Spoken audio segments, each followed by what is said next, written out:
오늘도 예레미야서 8장에 기록된 이 말씀을 통해서 하나님께서 주시는 은혜를 우리가 함께 나누기를 원합니다. 여러분, 오늘 이 예레미야서 8장 말씀에는 이 고집을 부리고 돌아오지 않는 백성들을 바라보시는 이 하나님의 답답한 마음이 기록이 되어 있습니다. 우리가 어제 말씀을 나누었던 예레미야서 7장 말씀에서는 이 성전 앞에 서서 예배를 드리고 나오는 이 백성들을 향해 책망하는 예레미야 선지자의 말씀을 살펴봤습니다.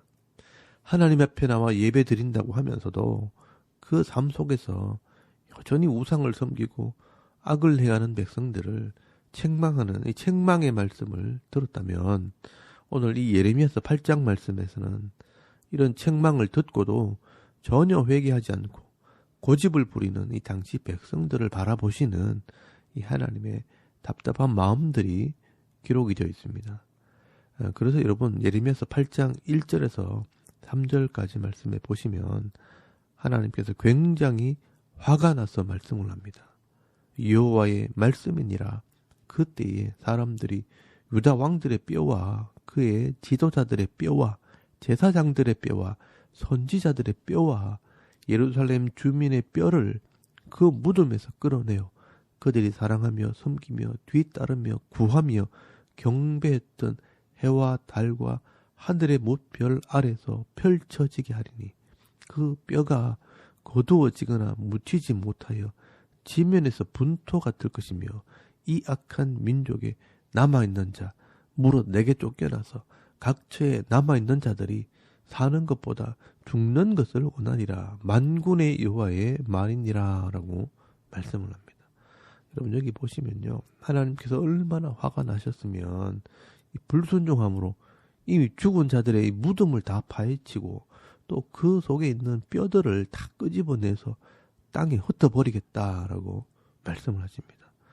여러분, 예전에 우리나라의 형벌 중에 부관참시라는 형벌이 있습니다. 죽은 후에도 그 죄가 드러나게 되면 그 죽은 사람의 무덤을 파헤쳐서 그 뼈를 칼로 베는 형벌입니다. 이렇게 사람의 무덤을 파헤치고 뼈를 드러낸다는 것은요, 인간으로서 최고의 수치와 부끄러움을 말하는 것입니다. 그처럼 하나님께서 이 이스라엘 백성들의 죄가 얼마나 크면 그 무덤을 파헤쳐서 그 뼈들을 다 흩어버리겠다라고 말씀을 하시는 것입니다. 그리고 그때까지 죽지 않고 남아있는 이 악한 자들은 사는 것보다 죽는 게 낫다고 소리치게 하겠다라고 말씀을 하십니다. 여러분, 실제로 바벨론 사람들이 쳐들어와서 이스라엘을 점령했을 때 이 무덤 속에 있는 이 보물들을 찾기 위해서 이 무덤을 다 파헤치게 될 때 실제 이런 일이 벌어지게 됩니다. 왕들의 무덤과 제사장이나 선지자들의 무덤과 이 부자들의 무덤을 다 파헤치게 되는 겁니다. 여러분, 성경 어디에도 하나님께서 이렇게 무덤을 파헤쳐서 자기 백성을 부끄럽게 만드는 일은 없었습니다. 이처럼 당시에 이 남쪽 유다의 지도자들과 이 백성들이 이 하나님의 마음을 얼마나 아프게 했는지를 보여주고 있는 것입니다. 그런데 여러분, 당시 이스라엘 백성들은 이런 것을 보면서도요, 전혀 부끄러워하지 않고 고집을 부리면서 하나님께로 돌아오기를 거절했다라고 말씀을 합니다. 여러분, 4절에서 5절까지 말씀해 보시면요, 너는 또 그들에게 말하기를 여호와의 말씀에 사람이 엎드러지면 어찌 일어나지 아니하겠으며 사람이 떠나갔으면 어찌 돌아오지 아니하겠느냐. 이 예루살렘 백성이 항상 나를 떠나 물러가면 어찌함이냐. 그들이 거짓을 고집하고 돌아오기를 거절하도다라고 말씀을 합니다. 여러분, 사람이 넘어지면 다시 일어나고 떠났다가도 다시 돌아오기 마련인데 이 이스라엘 백성들은 일방통일이라는 겁니다. 도무지 돌아올 생각을 하지 않는다. 이 고집불통이다라고 말씀을 합니다. 여러분, 하나님께서 얼마나 답답하셨으면 이 모습을 짐승들과 비교를 하시면서 왜 이 백성들은 내게로 돌아오지 않느냐라고 말씀을 합니다. 여러분, 7절 말씀에 보시면요, 공중의 학은 그 정한 시기를 알고 산비둘기와 제비와 두루미는 그들이 올 때를 지키거늘 내 백성은 여호와의 규례를 알지 못하는도다라고 말씀을 합니다. 여러분이 철새들은 돌아올 때가 되면 하나님께서 만드신 이 규칙을 따라서 돌아오고 또 그 법대로 순종을 한다는 겁니다. 그런데 이 하나님 말씀으로 언약한 백성들이 이 하나님의 법과 하나님의 규례를 따라 돌아오지 않는다는 것입니다. 5절 말씀 끝에 보시면요. 고집을 부리고 거절을 했다는 겁니다. 그래서 하나님께서는 이 백성들이 참 지혜가 없다라고 말씀을 하는 것입니다. 여러분 8절에서 9절까지 말씀해 보시면요. 너희가 어찌 우리는 지혜가 있고 우리에게는 여호와의 율법이 있다 말하겠느냐. 참으로 서기관의 거짓의 붓이 거짓되게 하였나니 지혜롭다 하는 자들은 부끄러움을 당하며 두려워 떨다가 잡히리라. 보라 그들이 여호와의 말을 버렸으니 그들에게는 무슨 지혜가 있으랴라고 말씀을 합니다.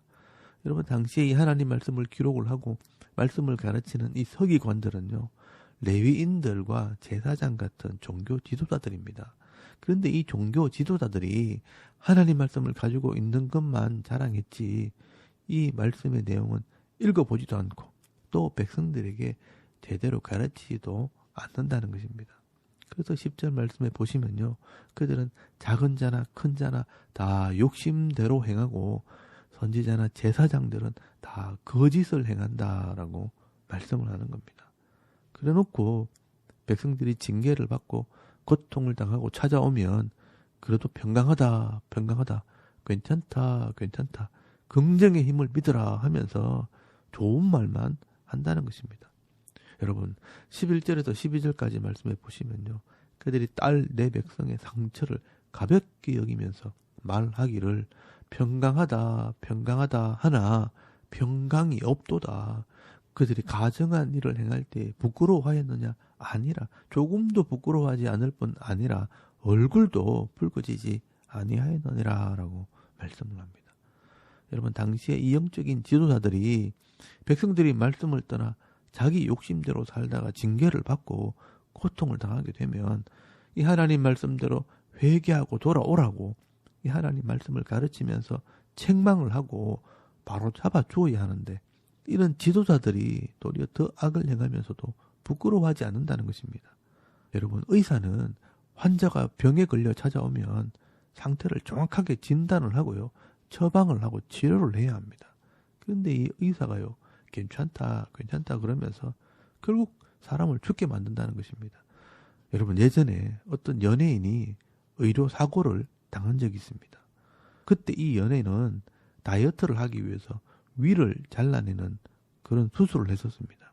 그런데 이 의사가요. 수술을 하다가 이 장에 구멍이 나서 염증이 생기고요. 열이 나면서 복통이 심하게 되었습니다.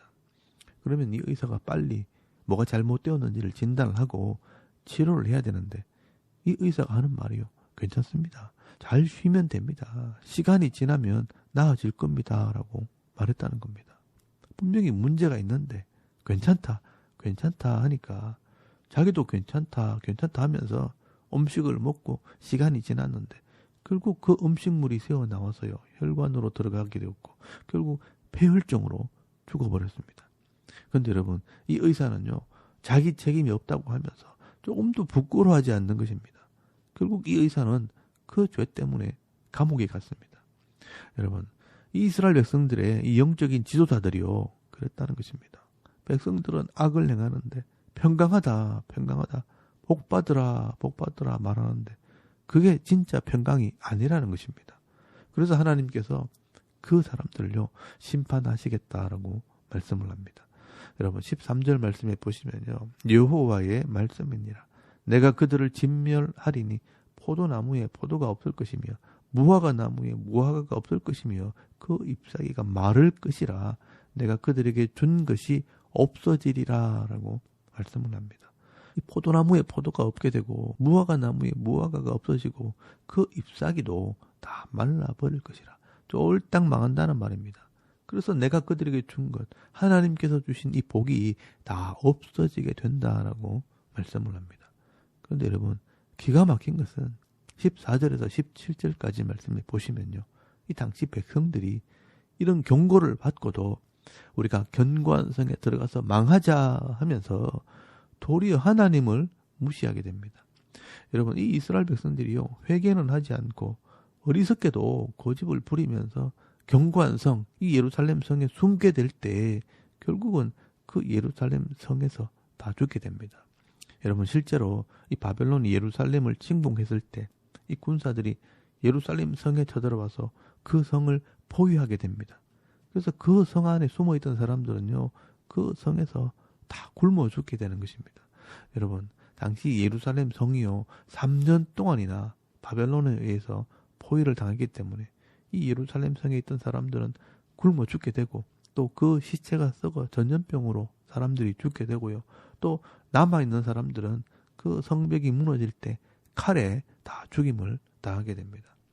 그래서 여러분, 이 예레미야 선지자는요, 이 이스라엘 백성들의 심판을 경고를 했고, 또 실제로 이 백성들이 심판받는 모습들을 다 지켜보면서 안타까워 하게 됩니다. 그래서 여러분, 18절에서 22절까지 말씀해 보시면 이 예레미야 선지자의 안타까운 마음이 기록이 되어 있습니다. 여러분, 21절 말씀해 보시면 딸 내 백성이 상하였으므로 나도 상하여 슬퍼하며 놀라움에 잡혔도다라고 말씀을 합니다. 여기 나는 바로 예레미야 선지자 자신을 말하는 겁니다. 이 백성이 비참하게 죽어가는 것을 보고 마음이 상하고 슬퍼하고 놀라움에 잡혔다라고 말씀을 합니다. 그리고 마지막 말이 의미가 있습니다.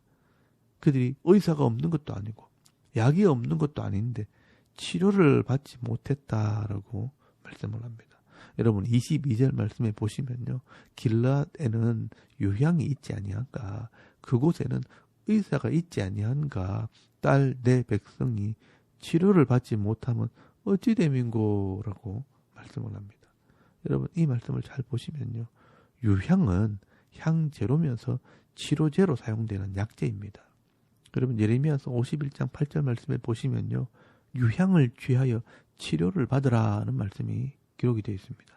당시 예루살렘에는 이런 약재도 있었고요, 또 의사도 있는데 왜 치료를 받지 않느냐, 그들이 고집 때문에 거절을 했다는 것입니다. 아파도 안 아픈 척하고 의사가 방법을 가르쳐줘도 자기 고집을 꺾지 않고 거짓과 욕심으로 약한 길을 달려갈 때 결국은 스스로 망하게 되었다라고 말씀을 하는 것입니다. 여러분, 오늘 이 예레미야서 8장 5절 말씀에 기록된 것처럼 이 예루살렘 백성이 항상 나를 떠나 물러가면 어찌함이냐, 그들이 거짓을 고집하고 돌아오기를 거절하였도다라고 말씀을 하는 것입니다. 여러분, 이 이스라엘 백성들은 거짓을 고집을 하고 돌아오기를 거절했기 때문에 결국은 망하게 된 것입니다. 자기 고집 때문에 회개하지 않아서 망한 것입니다. 여러분, 하나님께서는요, 이 자기의 실체를 알고 내가 죄인인 줄 알고 겸손하게 엎드리는 자에게 깨닫는 마음도 주시고 은혜를 베풀어 주심으로 내 아픈 상처를 낫게 하실 뿐 아니라 싸매어 주시고 치료해 주시는 하나님이십니다. 이것이 하나님의 약속이고 하나님의 마음입니다. 그래서 여러분, 호세아서 6장 1절 말씀에 보시면 하나님께서 이 호세아 선지자를 통해서 말씀을 하십니다. 오라, 우리가 여호와께로 돌아가자. 여호와께서 우리를 찢으셨으나 도로 낫게 하실 것이요, 우리를 치셨으나 싸매어 주실 것임이라 라고 말씀을 합니다. 돌아오는 자, 회개하는 자는 고쳐주시고 회복시켜 주시는 것이 바로 이 하나님의 약속이고 하나님의 마음입니다. 여러분, 탕자는요, 돌아올 때 회복이 되고 아들의 대우를 받게 되는 것입니다. 그런데 고집을 부리고 어리석은 길에서 돌아오지 않고 고집을 부리면서 회개하지 않는다면 결국은 그냥 탕자로 망하는 것입니다. 여러분, 오늘도 이 예레미야서 8장 말씀을 통해서 하나님의 마음을 깨달을 수 있길 바랍니다. 하나님께서는 오늘도 누구든지 그리스도 안에 들어오면 새로운 피조물이 되게 하겠다라고 약속을 하셨습니다.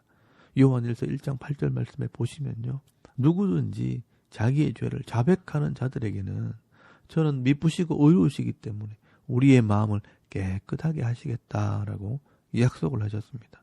오늘도 이 하나님 말씀 앞에 겸손히 엎드려서 자신을 돌아보며 회개하는 삶을 살아갈 때 회복시켜 주시고 새롭게 하시는 이 은혜를 누리시고요.